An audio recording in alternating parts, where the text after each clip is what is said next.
You know, one of my favorite things about Helmbot is this kind of minor thing. It seems minor, but it makes a big difference, which is that when clients schedule, they can also add their guest name in, including their email address and some other information.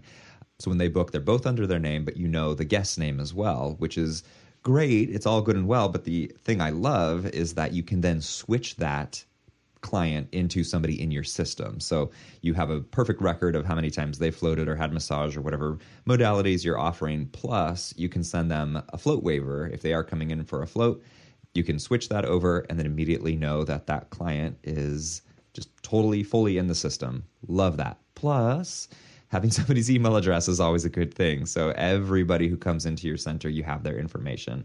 Helmbot makes it really easy to add those people in. Super convenient. Helmbot.com. We love them. We use it at the shop. We've been using them for years and cannot speak highly enough of Helmbot. Check them out. Don't take my word for it. Take a free tour. It's super easy. Get a hold of them. Have them walk you through everything they do. Make sure that it does everything you need for your business, and I'm confident they'll be able to. Helmbot.com is where you want to go. You know, I've been talking about the FTA and how you can support the FTA through membership and what the FTA is doing for the industry, but I should also note that you can directly help the FTA by joining one of the committees that's available. If you go to flotation.org/committees, then you can see all the different groups that are working on different projects that will help the industry. And I think so many people out there, they're running their float centers and they want to do something to contribute. They want to be actively part of the community and helping boost it. This is exactly what you can do to help propel the FTA forward and help propel our industry forward. Again, flotation.org is where you want to go to just check out everything the FTA does. It's also where you can sign up to become a member. I'm a member. I highly encourage you to be one as well.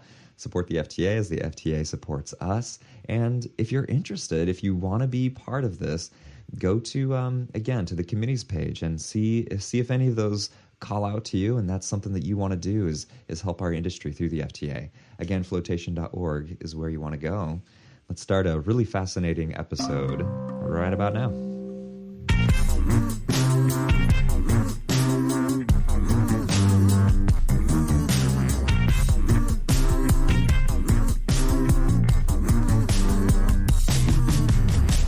Welcome to another episode of Art of the Float, where float centers thrive. My name is Dylan, and I own the float shop in Portland, Oregon with my beautiful wife, Sandra, and also beautiful and incredibly hardworking as we're going through some serious renovation stuff. I just want to note that as well. And that seems to progress. And I'm Kim Hannon. I own Tsukino Float Center in Salt Cave in southern Indiana with my handsome hubby, Graham, and he's not a hard worker. He'll tell you like he's not. Yeah, but I'm glad you said that. Good. He's pretty Ouch. chill. I think Graham is a hard worker. I'm going to stick up for Graham on this one. This is Drew from New Hampshire Float. I own New Hampshire Float by myself, although my beautiful wife Denise is a supporter. But I'm also beautiful, and when I look in the mirror when I'm alone at the float center, I see myself, and so props to me, because since we're all giving props to other people at the float center. Yeah, Drew, I'm not sure about how hard of a worker you are, but you are beautiful. That should be known. You are gorgeous. Yeah. I'll take it. Yes. I mean, it's why we started a video podcast. Lazy. Yeah, we're some beautiful people here. Yeah. Beautiful segue. This is why we have a routine for our intros for our show. Let me please introduce Emily Choquette. Welcome. Thank you. Emily works with LIBR, the Laureate Institute for Brain Research, and she was at this year 2022's Float Conference in Portland, Maine, and gave a very fascinating and inspiring, if I may say as well, presentation. And actually now is a good time to say, what a natural orator that you are. Such confidence on stage, and I thought that was wonderful. Nice work. Thank you. I'm glad that I at least projected the confidence, because I definitely was shaking in my boots a little bit. Were you really? All right. Well done. Couldn't tell. Absolutely. You handled it beautifully. Mm-hmm. Yeah, it was my first talk in person since before the pandemic. So Getting back into that is just a different kind of experience. One of my least favorite things on earth, for sure. Yeah. Well, you made it look great. Yeah. And how was the conference for you? In general, that was your first float conference, yeah? It was. I didn't know what to expect coming in because I've never been to an industry conference before. I've only been to academic conferences. Yeah. A little different. They are definitely a little different. And everyone was so welcoming and supportive. And not that you don't get that sometimes in academic conferences, but it was just a whole different feeling. Everyone's more open to... it's a different feeling, and it's a nice, like, happy feeling versus there wasn't a lot of pressure to put on a certain kind of air about yourself. You just got to be who you are. Yeah. Cool. I'll take that. Nice. Very cool. Do you mind sharing a little bit about your title at LIBR and even like your story of how you got there? Sure. Yeah. So I am a postdoctoral research fellow. And that's just a fancy way of saying that I am early in my career. So I'm working on my licensure for clinical psychology, as well as I am working still under more established researchers to help me develop my own career. And so becoming an independent researcher at this point. My story is, so I started at University of South Florida under Dr. Kevin Thompson, who is a body image researcher, and then also worked with Dr. Diana Rancourt, who does disordered eating research. And I graduated from the University of South Florida with my doctorate in 2021, and then did my clinical internship at the Houston VA. And after doing some of those things, I was looking for a postdoc that would give me an opportunity to work with a population that I'm interested in. So individuals with body image concerns, as well as eating disorders, as well as expand my area of expertise into clinical trials. Cool. And I was really interested in how we can use technology to leverage the treatments that we already have. And so I ended up getting hooked up with Dr. Robin Opperly and Dr. Saib Khalsa. And kind of the rest is history from there. LIBR offered cutting edge technology in terms of everything that they do. Cool. They had a lot of projects that I was really excited to get going on. And that was actually the first time I heard about Float. All right. Was during my interview with them. And I wasn't able to float at that time because their tanks were closed still to public. But after talking with Dr. Khalsa, I got excited. And that's kind of how I got to where I'm looking at some of his data from his anorexia study. So before you had floated and just when you were interested in the idea of, I guess, going to LIBR and jumping into the pool, were you able to look, right? Were you able to look at any like data sets, or what intrigued you? Was there something about, you talked about your interest in technology. Was the float tank itself fascinating to you? So it's partially that. The other project I'm working on is digital psychiatry. So how we visualize a patient's life history. And what got me excited about Dr. Khalsa's work or Saib's work is we don't have a lot of, so anorexia is really hard to treat. And about 30 to 50% of people end up relapsing. And there aren't, feels like, a whole lot of new things being developed to try and get at some of those more recalcitrant symptoms. And so the idea that at least we're trying to do something to change those symptoms in some way was what was really exciting. Okay. And not to say we're the only people doing that, but I think that just getting at it from a different way. Cool. Now that we're talking a little bit about anorexia nervosa, can you right in.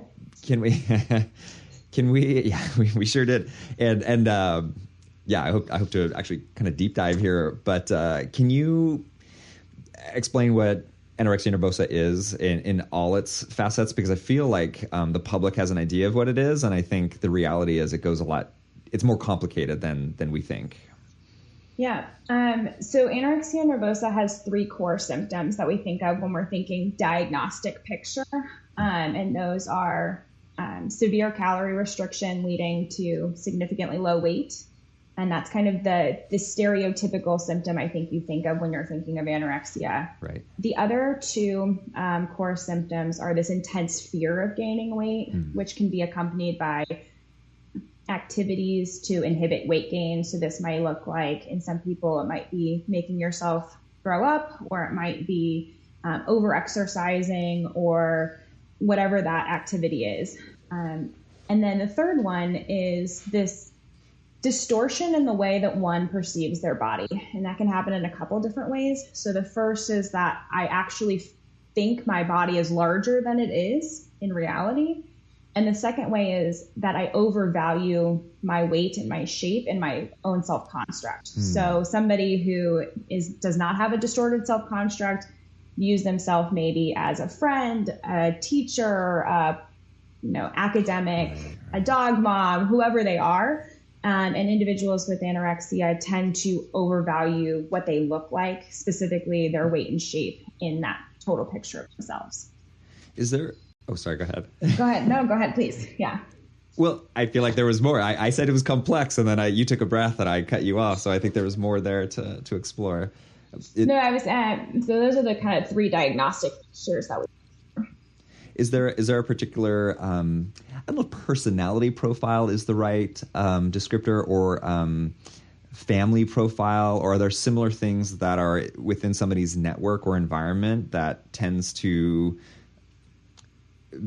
align itself with somebody with anorexia nervosa? Yeah, that's a really great question. So we do know that there are some sociocultural factors, specifically, pressure from the media, pressure from friends, pressure from family to be or look a certain way that do play into that. And in terms of genetics, eating disorders can run in families, so there is some kind of genetic component. That's not my area of expertise, but there is some genetic component to it. And then to answer your question about characterological things, there tends to be obsessionality or perfectionism that goes along with the disorder, as well as high levels of anxiety. And that can be general anxiety. It can also be appearance-related anxiety, and comorbid things like OCD or generalized anxiety disorder. Okay. Which oftentimes relates to a level of control. Am I taking too big of a leap there? I think OCD. For some, yeah. So for some, it can be a level of control. So it can be sometimes with the obsessions, it's more of a morality obsession. Like, these are bad foods. And I hate using the word bad food because I don't believe that there are bad foods. There are maybe more and less nutritious foods. And it can also come from a kind of place of, I feel like I can't control anything, so I'm going to control this, is something I've heard from patients in the past. And that's how it starts. So there is some of that as well. I've also seen it in terms of anxiety, like I'm anxious to eat this food for whatever reason. And so then that turns into, I'm not going to eat it, or anything that involves the food, which then morphs into kind of this more concern about weight and shape. Yeah, it's a little heavy. It's super heavy. Yeah. I do want to get to the floating aspect of it and the research. But before, I think it might be helpful to talk a little bit about what you consider, what is somebody who is cured of anorexia, and how do you measure that? Is it simply weight gain? Is it simply, like, can somebody still be anorexic but still have high anxiety, or be cured of thinking about their weight but still have high anxiety, because there's so many factors involved? Does that make any sense? Yeah, I was worried you might ask me this question, because as a field, we don't have a good definition of what is cured. There's debate about whether it means that individuals are just weight restored. There's debate on whether it means that they're weight restored and they don't have any of these other core symptoms, like the fear of gaining weight, or the body image thing, the body image component. And so how long does that last? How long do they need to be free of those symptoms? There's a lot of debate. And actually, Dr. Casa wrote a paper on this a couple years ago, which I would direct people to if they're interested in reading more about that. But we don't really have, as a field, a pinpoint, you're cured because you meet these symptoms, or you don't meet anymore. Which makes a certain amount of sense with something psychological and genetic. Interesting. Yeah. Yes. With how complex it is. Interesting. Can I ask, so I know you weren't here when it started, but how did floating come into meeting anorexia as any kind of treatment in research? Mm-hmm. That's another really great question. So from my understanding, after seeing some of the results from Justin Feinstein's study on anxiety, and there was some discussion, how can we use this for women with anorexia, which we know, as I mentioned, anxiety, 60 to 80% of women with anorexia also have generalized anxiety. And the anxiety that goes along with anorexia is often not well treated by pharmacological means, or they're contraindicated for one reason or another, typically due to the low weight. So how do we treat this anxiety, which can interfere with other aspects of treatment? And so if we have these really robust effects in one session of flotation, is it safe to use this with women with anorexia? Mm-hmm. And the first study was just to see if it was safe. So what that means is, did they have any adverse effects? With anorexia patients, you oftentimes have to be worried about their blood pressure dropping from standing to laying down, right. And other things that you may be concerned about in terms of just health risks. And so what was found in the study done at LIBR is that it is safe for women with anorexia nervosa. It significantly decreased their anxiety. And I think it was kind of a secondary, they just decided to look at body image, and it did actually end up reducing their body image dissatisfaction, which was where this next larger came in. And sorry to jump too far ahead here, but very significantly, if I mean, I know sometimes reading a graph on screen, I'm referencing your presentation, you know, that a graph can be a little misleading by how much of a change, but it looked like it was extremely substantial, particularly long term. Yeah. So the change in anxiety from pre to post float is much larger. So that is an effect size of 1.2 or 1.3, I believe. Just quoting numbers off the top of my head is hard. And so that's a large effect. The change in body image from pre to post float is much smaller. So it is a small effect. But the fact that it changes after one session is important, because we don't always see that happening in other treatments, or we see about the same amount of change over treatment. It's not as substantial or a large change like we see for the anxiety, but we do see some small to moderate changes. And if we can see that after one float, are there other ways that we can enhance the float to increase that magnitude of change? Sorry for jumping ahead a little bit here, but and I'm sure we'll fill in the context here, but there were some longer term studies that were, I think, 6 months. And so you're talking about there's been a substantial change in anxiety. Were there also metrics recorded for body image out that far?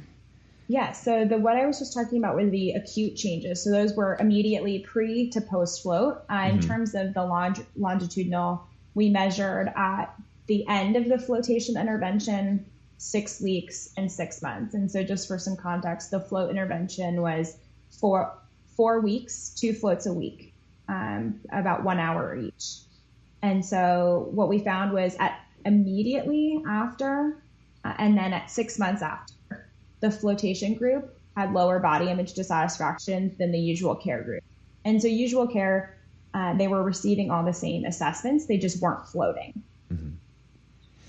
And actually, so yeah, okay, let's lay it all out there on what the research actually looks like. So I appreciate that. So hour-long floats, 4 floats, oftentimes 2 times a week, and then 8 floats. Oh, 8 floats. I'm sorry. Thank you. Yeah.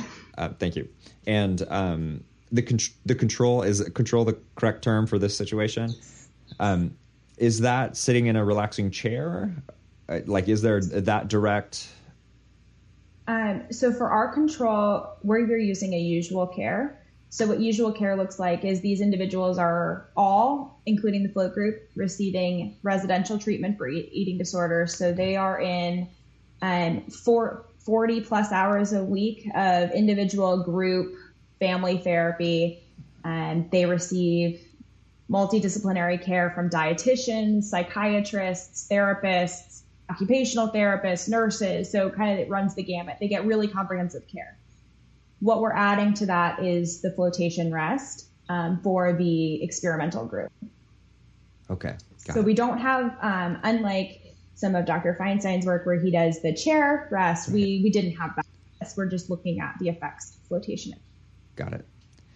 Can you talk a little bit about how you measure the results and how patients are, I don't know how exactly I describe it, but showing, well, maybe you could say it better than I can, but like, please.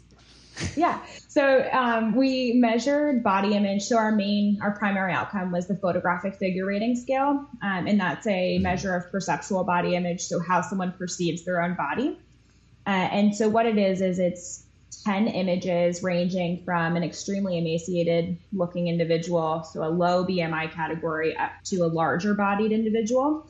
And the participant selects 1 to 10, which they think is their current body size, and then which they believe is their ideal body size. And you get a number by subtracting the ideal from the current. Mm-hmm. And then you take the absolute value. So it's always a positive number. And so that is kind of our primary outcome.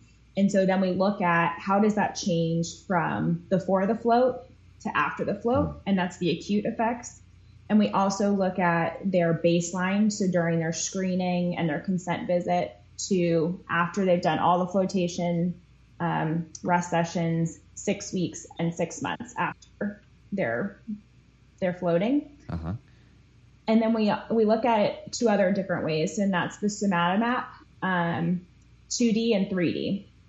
And the 2D, these are a little bit harder to explain, so I'll try to do my best without my pictures. And we'll include on our page, if with your permission and with the Float Conference's permission, a few snapshots from your presentation as well. Sure, yeah, that'd be great. So the somatomap 2D, because it is a little bit difficult to explain without pictures.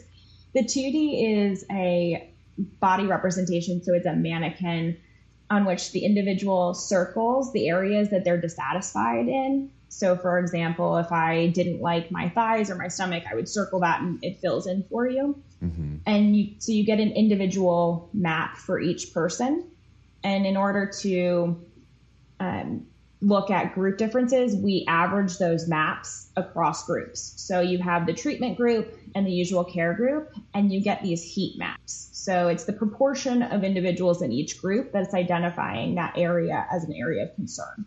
Okay. And so there are different colors based on the number of people or the percentage of people who are indicating that specific area as concerning to them. Mm-hmm.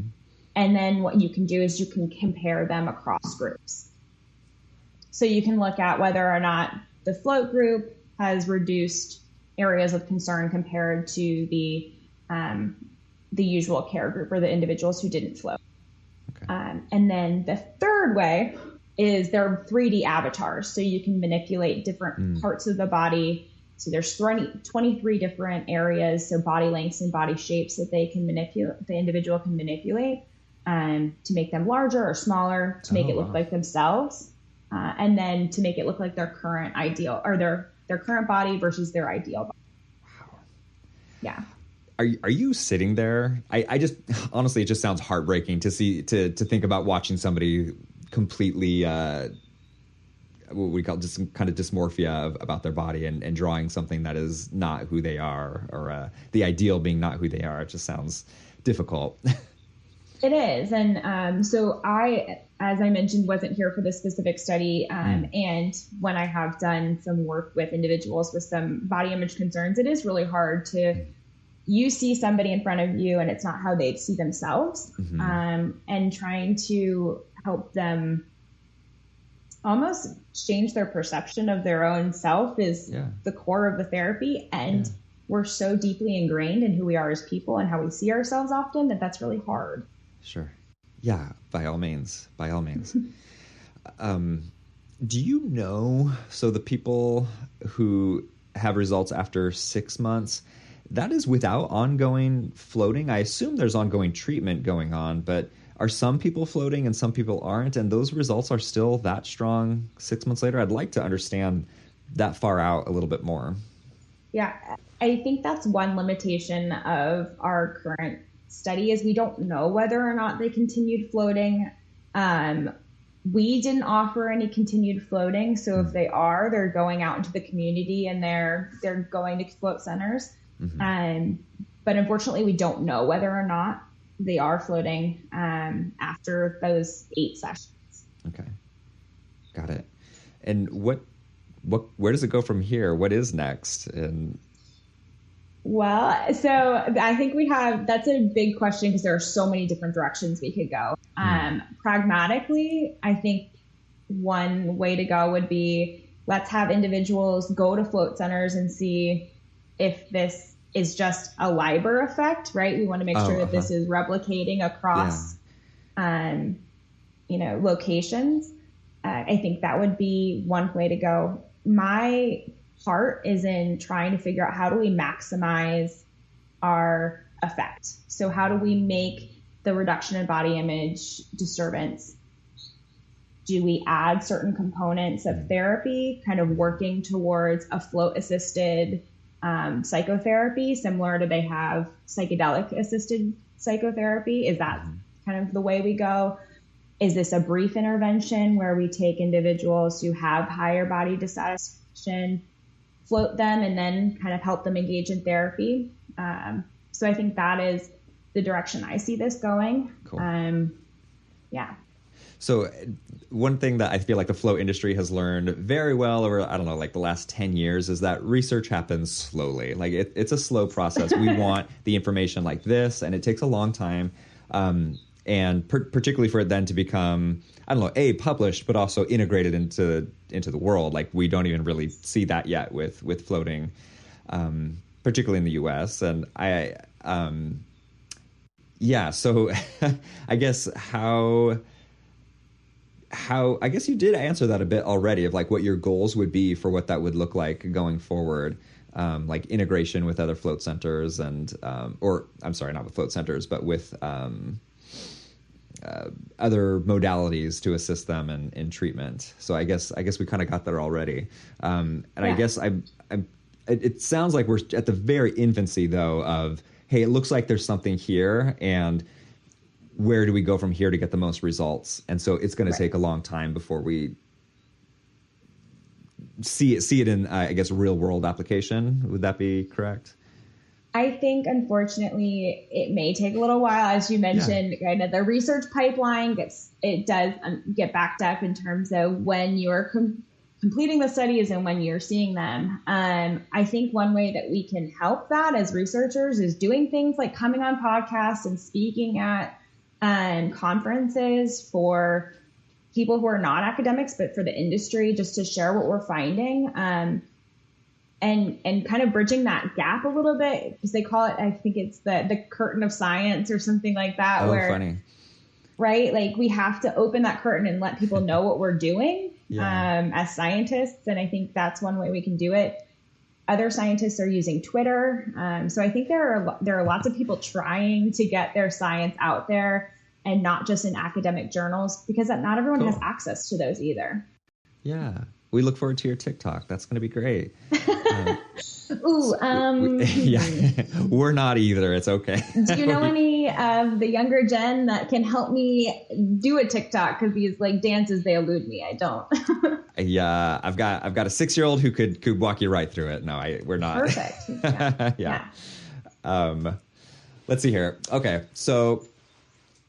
Are you interested? So that's interesting to me of opening the veil of information out from the research community to the public.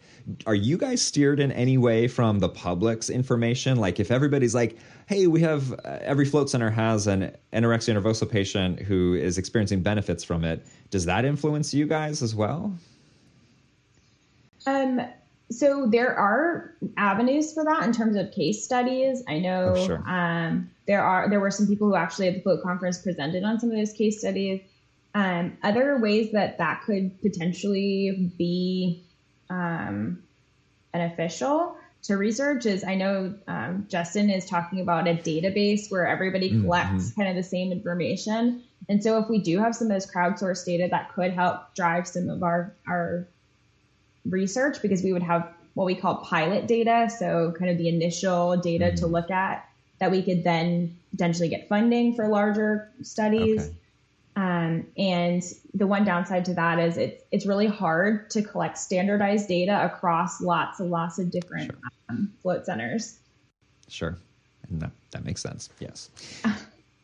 Float Research Collective, by the way, I should just mention Float Research Collective. It's what's moving that forward with Dr. Feinstein. I'm part of that and a strong believer in collecting all that data, as complicated as it may and absolutely will be. It seems like there's a lot of potential with that. Absolutely. Right.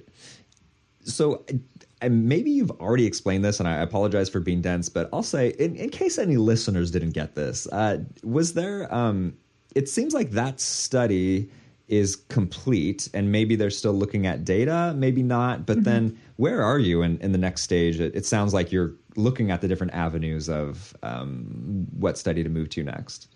Is that right? Yes. All of those are accurate. We are finishing up we finished data collection. We're finishing up writing up the paper for publication. Fingers crossed, we'll get that somewhere soon.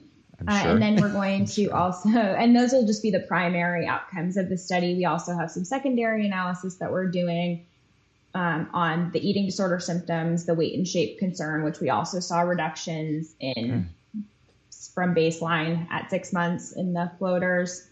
And past that, I am currently working on potentially securing some funding for a study looking at flotation with women with anorexia. Okay. All right, you heard it here first. Awesome. Yeah. Super cool. And I don't want to make any promises, but we're hoping for it. Okay, awesome. I'll take that. That's awesome. Good luck to you on that. And everybody in the industry is certainly excited for you as well. Thank you. Kim, do you have anything that you want to ask? I know I've been driving a lot of this. Is there anything you want to... You've done a fantastic job with that. Every time I've thought of a question, it's come right out of your mouth. So I'm like, well, never mind. No, I think this is an area that we don't talk a lot about in the float industry. And I'm curious if you feel like that's something that we should, as float center owners, try to put out there a little bit more and to talk about the benefits specifically for those who have body image concerns or eating disorders. I feel like it's something that we kind of know about, but obviously there's not a ton of research yet. And thank you for working to change that. I think we're all completely behind, everything that can be done with the float. But we talk a lot about anxiety and stress and pain relief. But what message would you have for float center owners? How should we approach this? Is it something that we should be sharing publicly and saying that this may help people who have these concerns? So I think because we've replicated the fact that this does reduce body image concerns in 2 samples of women with anorexia, I think we can say that we have some evidence that it does reduce them. We're not sure how it reduces it as of yet. It may have to do with how people are perceiving the internal body sensations. It may also have to do potentially with some of the reduction in anxiety. And that's kind of the other next step, is to figure out why it's reducing them. But I do think you can tell people that it is, we've found that it does reduce some of these body image concerns in terms of the way that people are perceiving their body. And so there's one caveat to that. There's different types of body image disturbance. So there's also cognitive, so the way you think about your body and the way you feel about your body. So it makes me feel either shame or it makes me feel proud.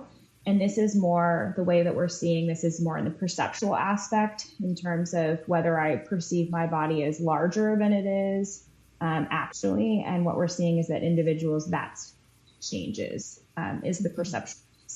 Got it. That's a great clarification. Mm-hmm. And so thank you for that question too. Yeah. I have a question that is not float related, but I feel like you might have some great insight to this, which is I became very self-conscious at the beginning of this episode, talking about my beautiful wife. Kim talked about her beautiful husband. Drew talked about how beautiful he is, and maybe talked about his wife as well. I'm not sure, but I feel like these could be potentially like triggering topics. Obviously, this could be a potentially triggering episode in general, but a particular lack of sensitivity about that, although particularly on this episode in general. But, how do you recommend, and this isn't an official prescription by any means, but with somebody who has insight in talking about things like beauty, and, for some of us, we might say beauty, and that might be something that is an inside and outside factor. But to somebody else, beauty can be simply physical representation, or that's how it can be interpreted. I'm just curious, how do you navigate that? How do you see it? Do you find, I'll just start there. That's already a lot. And it's a tough area to navigate, I think, because culturally, we typically have this standard for beauty and what is beautiful. And I think the biggest way we combat this standard is through representation in our images and the way we talk about beauty. So, for example, talking more about the things you love about the person on the inside that make them beautiful to you, versus just talking about what they look like on the outside, or, the body that they live in. Great. Yeah. Actually, that just brought up some stuff. I have two young children, and they're called cuties, by people, and my wife and I try to nip that, and but just how easily that seeps into somebody's brain, and positive reinforcement through physical means or aesthetics. Absolutely. And I think, we're kind of socialized to do that for women and for girls more than boys. Sure. But it is something that's a growing concern for males too. The body ideals for men are changing over the last, couple decades, in terms that they have to be really fit and thin, and what's that doing for the boys in our lives, or the men in our lives. For sure. Whew. Is there anything else you'd like to leave? We could go on that rabbit hole. That could be its own topic. It really could. And that's where, I have a lot of ideas and opinions, definitely on that whole beauty industry and perspective, that it's a big one. It is. It is. Well, and it's $1 billion industry or something like that too. So. Yes, exactly. And it's funny because, Dylan, when we started, as we're talking about beauty in the beginning, that's exactly where my mind went, was to a beautiful person inside and out, that holistic view of someone, and less about the outside. That's not where my mind goes when I think about how beautiful someone is.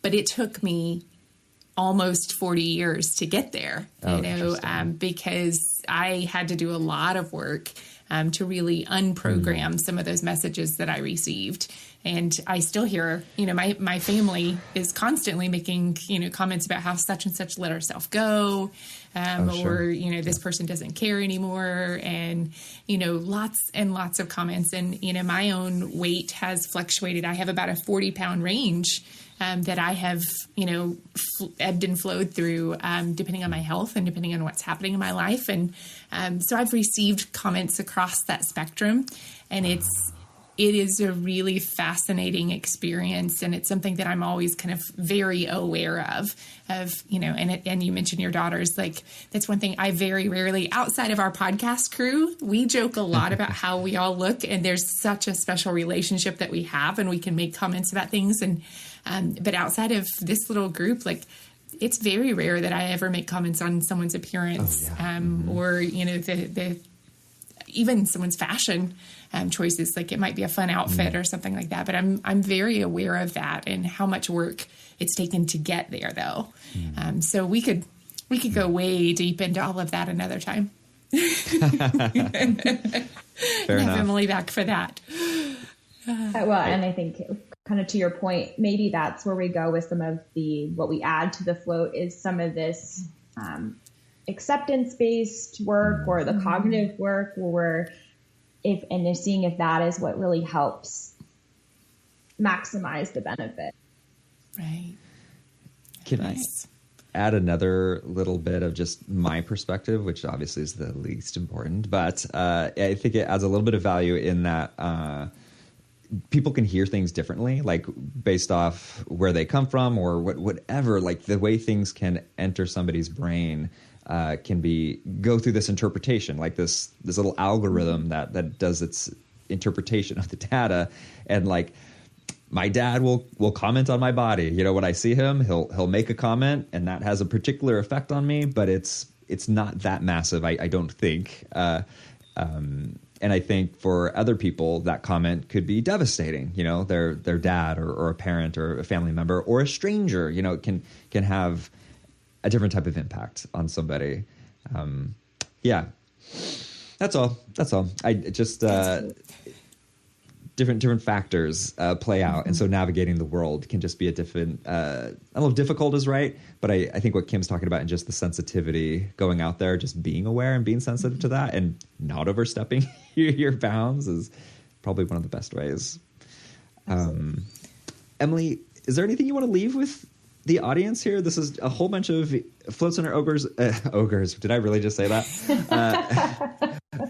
Wow. Now you've offended everybody? Yeah. Wow.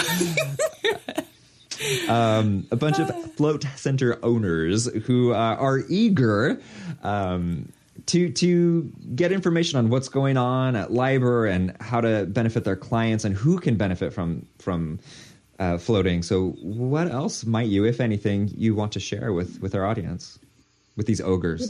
That's a big question. Yeah, with these ogres. I would say, first of all, I'm really excited that I was able to talk at the Float conference. I think that's the first step of bridging the science gap is to have industry people and science come together so that we can talk about what the benefits are and what we know about it. And the other thing is we do want to hear from you. I know earlier you'd asked how you all can potentially influence science, but one area of research that I'm really interested in is called community-based participatory research. And so that's where the people who we work together, we don't necessarily study you help us to figure out as a community, what are the next steps?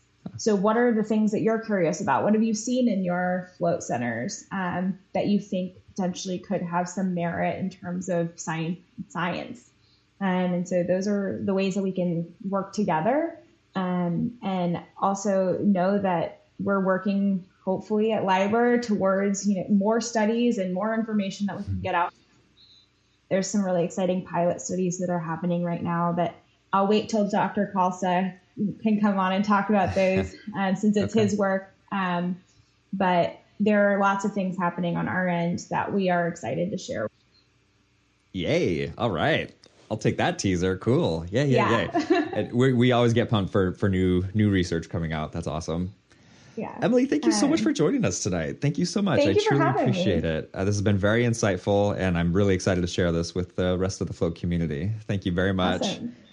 Well, thank you for having me, and thank you for, again, inviting me to the Float conference. Hopefully I'll be back next year with some new things to share. Yay, cool. Oh, that'd be wonderful. In closing, thank you to our listeners and our viewers on YouTube. And thanks to everybody supporting us on Patreon. It means the world to us. Thank you to our sponsors. Helmbot, thank you so much for supporting us and letting us have awesome guests on our show like tonight. It's so wonderful. Thanks to the FTA for supporting us and making sure episodes like this happen. Just tonight, as of the recording of this episode, there was a roundtable on Veterans Day and how to celebrate Veterans Day with your Float Center, and it was extremely insightful, and that's just one of the things that the FTA is doing these days. So thank you to the FTA for that. Thanks to Olga for producing the show. Drew had to duck out, but thanks for Drew for being here at the beginning. Kim for making it all the way through. And once again, thanks Emily for being here tonight. Thanks. And until next time, we'll see you next week.